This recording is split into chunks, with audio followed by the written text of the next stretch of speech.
Então o rotacional do campo vetorial a gente calcula, né, por meio do determinante, tá, que envolve, né, o operador gradiente, que são as derivadas, né, bem como os coeficientes que acompanham cada direção, certo?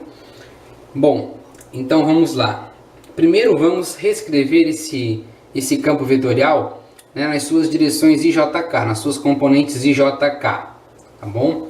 Então, o campo vetorial B, na direção I, nada mais é do que menos B0 ρ ao quadrado y na direção I, mais B0 ρ ao quadrado x na direção J, mais 0 na direção K, porque não aparece aqui, né, nenhum coeficiente na direção K, então a gente interpreta que é igual a 0, tá bom? E 0 vezes esse coeficiente é 0, tá bom?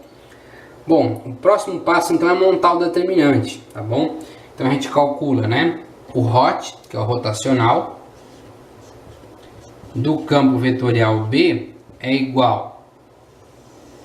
Então aqui as direções I, J, K, certo?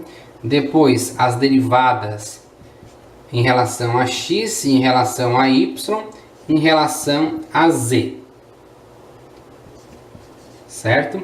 E aqui então os coeficientes na direção I, coeficiente na direção J. Bom, então como que funciona, né, calcular o divergente? Então suponha, né, eu vou colocar aqui um exemplo semelhante ao campo A, né, vou colocar um campo B, certo? Definido pelas seguintes direções, né? Vou colocar aqui letras, tá? Para a gente entender como é o processo de cálculo, né, da divergência de um campo vetorial. Então vou colocar aqui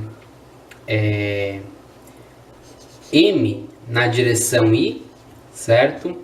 Mais N na direção J, mais P na direção K, perdão, mais P na direção K, certo? MNP. Como que calcula, né, o divergente? A gente utiliza essa seguinte notação: div, né, do campo vetorial é igual a derivada, né, do coeficiente na direção I, né, da função. Geralmente esse coeficiente aqui é uma função, tá?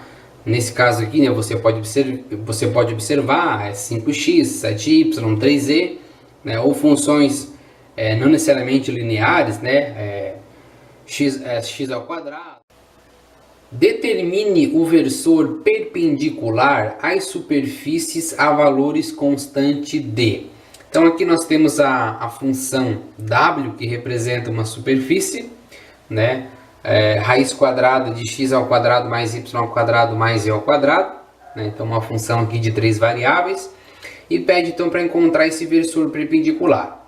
Quando falo em versor, né, o versor, pessoal, nada mais é do que um vetor, só que não é um vetor qualquer, é um vetor que tenha módulo 1, certo? Então se você calcular a raiz quadrada das componentes, né, a soma das componentes ao quadrado, somado, e você extrair a raiz, tem que dar igual a 1. Tá? Depois eu vou explicar na prática como isso funciona.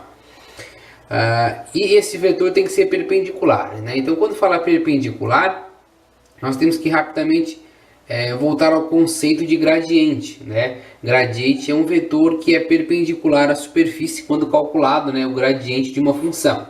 Nesse caso aqui, né, nós temos o gradiente de uma função, então vai ser o vetor perpendicular a ela, tá? O exercício fala da inversor, né? Então a gente tem que conferir no final se o vetor gradiente que será encontrado dessa função, se ele é unitário. Se ele for unitário, então ele é o versor perpendicular a essa superfície, tá bom?